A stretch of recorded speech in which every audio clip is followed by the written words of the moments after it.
Hello everyone, my name is Tana and right now I'm in front of Dongdaemun Design Plaza, which is the center of fast fashion.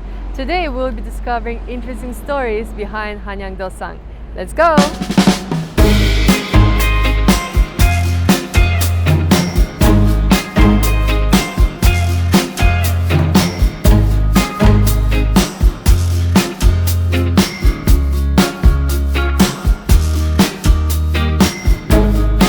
Dongdaemun section starts at Dongdaemun and extends as far as Chanchung Gymnasium, including Dongdaemun Design Plaza, Dongdaemun Market, and Pyeonghwa Market.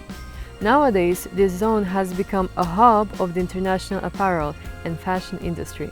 Let's see what stories about Hanyang Dosang are waiting for us here. Susanna will be joining us for episode 3. Hi Susanna! Hi Tanya! So Susanna, where are we now? We are at the Great East Gate, or Jimun, and this gate is very interesting to us because it is situated very low level. We were just on Taegak Mountain, and that's 342 meters high, very high. This is only 20 meters above sea level, and therefore it presented certain challenges in its building. So why don't we get closer and we'll talk a little bit more about this very, very interesting gate. Let's go. Okay, so probably the first question you have is that all the other gates, their names are 3 characters. Yes. Seungnaemun, Dongdaemun, Jangdaemun, Sukjangmun. But this one, if you look up there on that hanging calligraphy board, right over there, there are you 4, see right? 4 characters. And the original name in 1396 was Heung-in-mun. Okay, you see those 3 characters. Yes. But there's another character up there on the top left-hand side, the G character. It simply means of, okay? Oh. And the explanation is they felt that this area lacked energy. And so by adding the G character, it raised the energy level here, and therefore it would be more protected. So it wasn't like originally like this? No, that was added maybe in 1540s or so. It does look like Z. Yeah, it does look like a Z. It looks like Z. Then the other really outstanding feature of this gate is the fact that it has this circular bastion, okay, this protruding part here. No other gate in Hanyang Dosang has this feature. Oh, really? Really. And in Korean, this is called onsong, and that refers to its shape very much like a jar. Ongi. Ongi is what we put the kimchi in. Yes. And so this is also known as a jar gate. And if you were an enemy and you were going to attack the city of Seoul and you saw this bastion, and there would be soldiers up there on the wall, soldiers up on the gate pavilion, soldiers over there on either side of you, yes, would certainly be very intimidating. Of course. So the defensive, even though this is a very, very low portion of Hanyang Dosang, its defensive capability has been really enhanced by having this bastion here. Wow. There's even an expression in Korea. If you manage to get inside the bastion, you're basically trapped inside there. And there's an expression that goes, trapped like a rat in a jar. And that comes from this particular situation. Wow. Oh, and there's one other thing I'd like to explain to you about the wall. So if we head over to the back entrance, then I'll be able to show you. Okay.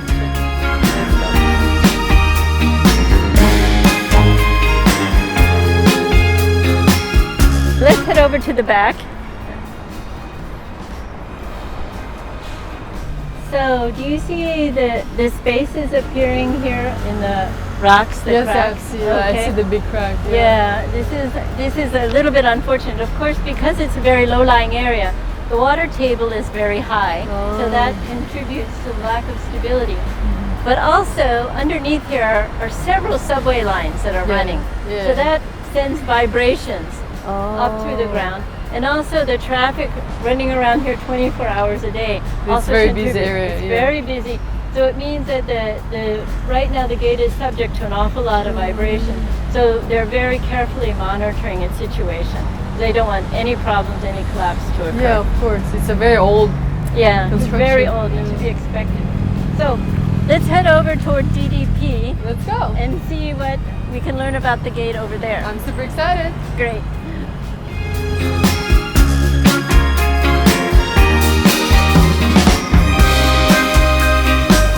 Susanna, what are these gates? Well, there's a very interesting story behind these gates, and it's a little bit tragic at the same time. Oh. These are known as the two arched floodgates, and a bit north of us are the five arched floodgates. And these gates originally had a very, very important role in the Joseon dynasty. You were here this past summer, Yes, right? yes. And you saw how much it rained. It rained a lot. It rained a was lot. Crazy. And so when you're building the basic infrastructure of a city, you need a way to handle Yeah. all that water that's going to flow during the rainy season.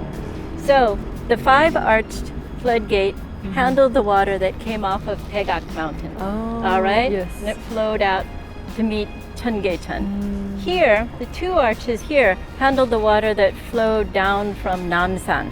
And it flowed through these two gates out and also met up with Cheonggyecheon outside the gate. So in that way, the city didn't have to face yearly flooding. Yes. The other part of your question is also very interesting. Why are we looking at a rebuilt version Yes, rather than yes. the original? And if you notice, there's a sign that says Hanyang there. Tosong, the Yeah, Seoul I see City them, I Wall. see it, yeah. So actually, along this concrete path was the route of the Seoul City Wall. We left the east gate, Yes. we walked through the market, so we imagine that the wall had passed through there. Then the wall originally passed this way. So what happened to the wall is the big question. Yes. From about 1910 until 1945, Japan occupied Korea and intended to make it a colony of Japan. Yes. And in the process of doing that, they wanted to rebuild Seoul, redesign Seoul in a way they felt was appropriate for a Japanese-influenced modern city. Yeah, yeah, yeah. And for them, the Hanyang Tosong was not particularly important. It was an impediment to Yes. development. And in 1925, there was a royal wedding in Japan. And in celebration of that wedding, two stadiums were actually built here. Oh, really? Wow. And in the process of building the stadiums, the top level of rocks were used to support the seats of the stadium. So for the Japanese, Hanyang Tosong lost all other value. It simply became a place where they could source building material for their But stadiums. it's really sad. Yes, Oh my it's very God. unfortunate. Yeah. By the way, you see the light tower over there? Yes, I see Okay. it. That light tower is from the stadium. They Oh, kept that it's as still kind here. of, yeah, they kept it as kind of a urban Architecture. artifact to remind people that the stadium had been here. And they also discovered many buildings related to military activities, storage rooms, places where they made weapons and all sorts of things. So they did extensive archaeological research here. Then they built the DDP on top of that. The construction of the DDP was from about 2009 to 2014 or so. So they could combine both the building of this building with preserving some parts of Hanyang Tosong. It's crazy. Did you know they was still there? And No. like, it was like a big surprise. It for was them, a big, right? and it was a happy surprise. Of course, of It course. was a happy surprise. It's like a big part of their history is still there. It was still there, and Wow. for us to appreciate today. Of course, yeah, it's Great. great. Wow, thank you. So why don't we move along? We're going to see the next gate we're going to meet is a gate that's also dealt with a modernization of the city, but instead of being torn down, the gate actually was moved. Oh, Okay. wow.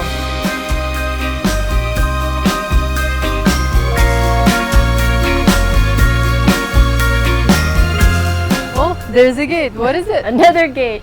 This gate is Hwanghimun, or Radiant Splendor Gate, but I call this gate the Survivor. Survivor. The, Wow. the reason why I call it the Survivor is that during the 1590s, during the Imjin Wars with Japan, it was also burnt down, the gate pavilion, and rebuilt in the 18th century. But then during the Korean War, this gate was very severely damaged.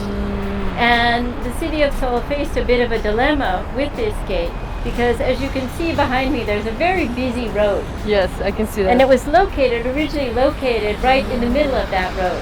Oh, really? So what was really heartening for me to hear is that instead of tearing it down, and some of the other gates have completely disappeared because they were considered impediments to city development, Yeah.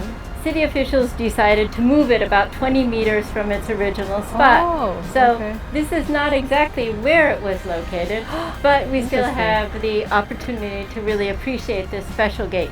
Do you remember Chang'imun had our beautiful Pongwangse? Of course, yes, I remember. And there was nothing on the roof inside of Sukjangmun, Yes. just the stones. Wow. But here, what do we have? We have Like two dragons, right? Oh, wow. We have a blue dragon. And the blue dragon is actually associated with the eastern side of Seoul. The white tiger is associated with the western side of Seoul. So here we have one blue dragon, and then we have one yellow dragon over here. And the interesting thing is, in the center, they're actually fighting over something called a sintamoni, which is a wish-fulfilling jewel. Okay, so they each want to take this jewel, and that is found in Buddhist and Hindu traditions also. So one thing we talked about at Chang'imun was the kind of multicultural Yes, yes, I influence in remember the that, yes. architecture and the art.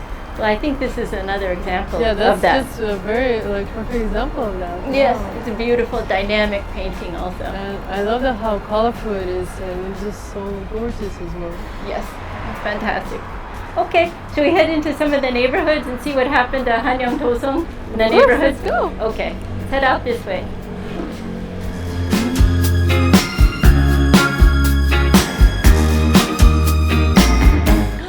Wait, is that a part of Hanyang-dosang? Yes, believe it or not. Wow. Shall we go a little bit closer? Sure. We have to speak softly because this is a neighborhood. Yes, let's do that. So looking at the top of the stones, you can see maybe from King Sejong's era, and then right from the top, instead of the parapet, the house was built directly on that. So this is a very flat area. And early on, maybe in the early 20th century, people came to live here. And they thought, wow, that's a great foundation for our house. So we'll just build right on top of the Hanyang Dosong. And right now, the city of Seoul would very much like to be able to restore these areas, but since people live there, can't really do anything about that. So it's just preserved in this fashion in this neighborhood. And did they have to get a permission to build their house? No, they just randomly. At that point in time, nobody was really taking good care of Hanyang Dosong, so they just thought, oh, this is great building material. It's a very good foundation, so we'll build on top of that. And then to the right here is a home that was originally built during the Japanese occupation. Wow. And it was called kind of a culture house, and many of these were built very, very close to Hanyang Dosong. So they're very ancient buildings. Yes, Back in- probably 100 years old or so, or maybe 80 years old. And this is just an example of what happens when a city develops very rapidly and there's no preservation efforts, is that people simply use the stones as building materials. I actually thought that Dongdaemun was just a really nice place for shopping, but I didn't know all these hidden stories behind it. It's crazy. What was most interesting for you? I think for me it was the Gwanghwamun, as again, normally people would just maybe tear it down, but the fact that Koreans, like government, they try to restore it and to actually move it, I think it's just mind-blowing. Oh, And because of this, we can still see how it was before. So I'm really grateful for that. Oh, good. Yeah. I'm glad you enjoyed learning about that. And in our next episode, we will be going to the most historical place in Seoul, Naksan. We will be discovering the fate of Hanyang Dongsan in Korea's modern history.